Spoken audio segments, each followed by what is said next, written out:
السلام علیکم ورحمۃ اللہ وبرکاتہ۔ معزز ناظرین کرام، آج چونکہ 3 رمضان المبارک کا روزہ ہے اور آج حضرت سیدہ کائنات مخدومہ کائنات حضرت فاطمۃ الزہرا کا یوم وصال ہے، اس نسبت سے آپ کی سخاوت کے متعلق ایک مدلل واقعہ سماعت فرمائیں قرآن پاک کی روشنی میں۔ سورہ دہر کی آیت نمبر 8 تا 10 کے بارے میں مفسرین کرام تحریر فرماتے ہیں کہ یہ آیت کریمہ حضرت علی رضی اللہ تعالیٰ عنہ اور حضرت سیدہ فاطمۃ الزہرا سلام اللہ علیہا کے حق میں نازل ہوئی۔ اس وقت جب کہ دونوں شہزادگان علیل ہوئے تو نبی کریم صلی اللہ تعالی علیہ وسلم نے ارشاد فرمایا کہ اے میرے گھر والو، نظر مانو، یعنی منت مانو کہ جب دونوں شہزادے صحت یاب اور تندرست ہو جائیں گے تو ہم روزے رکھیں گے۔ چنانچہ حضرت علی المرتضیٰ، سیدہ فاطمۃ الزہرا،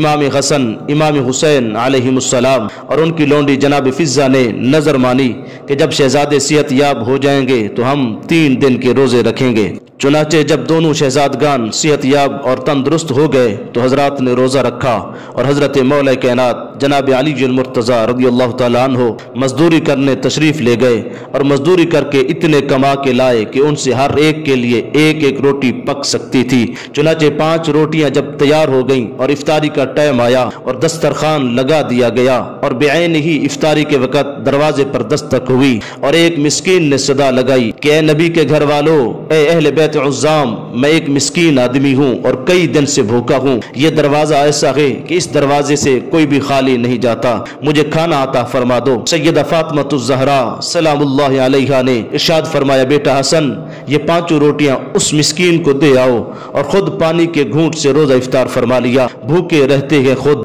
اوروں کو کھلا دیتے ہیں، کیسے صابر ہیں محمد کے گھرانے والے۔ اور پھر دوسرے دن روزہ رکھا اور سحری میں پھر 1 گھونٹ پانی ہی پی کر روزہ رکھ لیا۔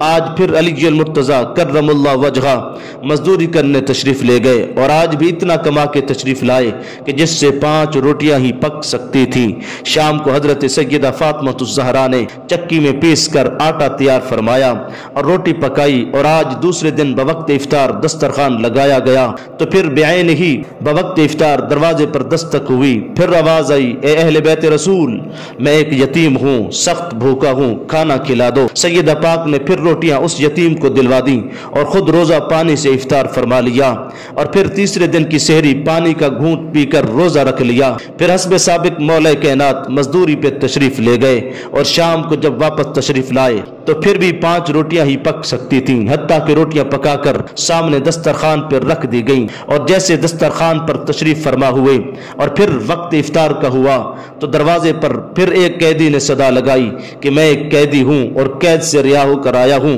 بڑی بھوک لگی ہے، اے نبی کے گھر والو مجھے کھانا کھلا دو۔ سیدہ نے آج 5 روٹیاں اس قیدی کو دے دیں اور خود پانی سے افطار فرمایا۔ حضرت علی المرتضیٰ کرم اللہ وجہہ مسلسل 3 دن کے فاقہ کے بعد اپنے شہزادوں کو ساتھ لے کر بارگاہ مصطفیٰ میں حاضر ہوئے۔ سرکار دو عالم صلی اللہ تعالی علیہ وسلم نے لڑکھڑاتے ہوئے شہزادوں کو دیکھا تو فوراً وحی نازل ہوئی کہ حضرت جبریل علیہ السلام نے بارگاہ رسالت میں سلام پیش کیا اور عرض کیا، یا رسول اللہ، 3 دن سے مسلسل دروازہ فاطمیہ پر حاضر ہو کر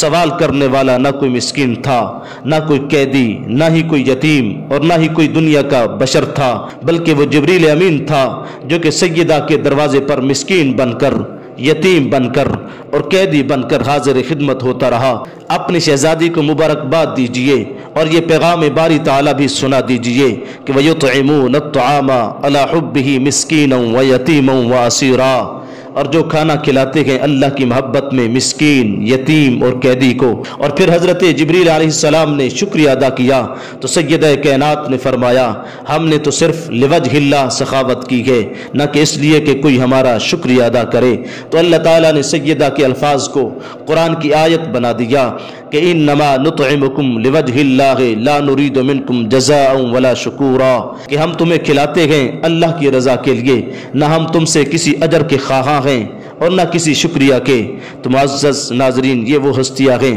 نبی کے گھر والے جو خود 3 دن مسلسل بھوکے رہ کر صرف پانی سے ہی سحری اور افطاری کرتے رہے، مگر کسی مسکین، یتیم، قیدی کو بھوکا رہنا برداشت نہیں کیا۔ یہ وہ گھرانہ ہے کہ اس در سے کبھی کوئی سوالی خالی نہیں لوٹا۔ وما توفیقی الا باللہ۔ اگر ویڈیو اچھی لگی ہے تو میرے چینل DIM4U کو سبسکرائب فرما دیں۔ جزاکم اللہ خیرا کثیرا۔